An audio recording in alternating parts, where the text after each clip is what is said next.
Upcoming ప్రోమోలో రాజ్యం వాళ్ళ ఇంట్లో అప్పుకి సపోర్ట్‌గా శాంతమ్మ అని పని మనిషిని బుజ్జమ్మ వాళ్ళు ఉంచుతారు. అయితే ఆవిడ బుజ్జమ్మకి ఫోన్ చేసి, మా అయ్యకి సీరియస్‌గా ఉందని చెప్పి ఫోన్ చేసి రమ్మన్నారు. నేను వెళ్తున్నా అమ్మ అని చెప్పి శాంతమ్మ అనగానే, అయితే అశ్విన్ వాళ్ళకి నీ తరపున వాళ్ళు పని చేయడానికి వస్తున్నారని చెప్పి నువ్వు అక్కడి నుంచి వెళ్ళు. నేను ఇప్పుడే వస్తా అని చెప్పి బుజ్జమ్మ అంటుంది. ఆ తర్వాత అక్షర నేను చెప్పేది వినండి అత్తయ్య గారు నేను వెళ్తా అని చెప్పి అక్షర అనేసరికి, నా మీద ఏమాత్రం గౌరవం ఉన్నా సరే నన్ను ఆపకు అక్షర. అయినా నేను సేవ చేయడానికి వెళ్ళేది ఎవరి కోసం? తన్ని కూడా నా కూతురులాగే కదా చూసుకున్నానని చెప్పి బుజ్జమ్మ పని మనిషి గెటప్‌లో రాజ్యం వాళ్ళ ఇంటికి వెళ్తుంది.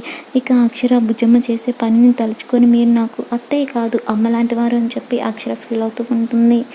ఇక నెక్స్ట్ సీన్‌లో బుజ్జమ్మ పని మనిషిలాగా అశ్విన్ వాళ్ళ ఇంటికి వెళ్తుంది. డోర్ తెరిచి చూసిన అశ్విన్ ఎవరు మీరు అని చెప్పి అడిగేసరికి, నా పేరు రావులమ్మ, నేను శాంతమ్మ పంపించిన మనిషిని అని చెప్పి బుజ్జమ్మ అంటుంది.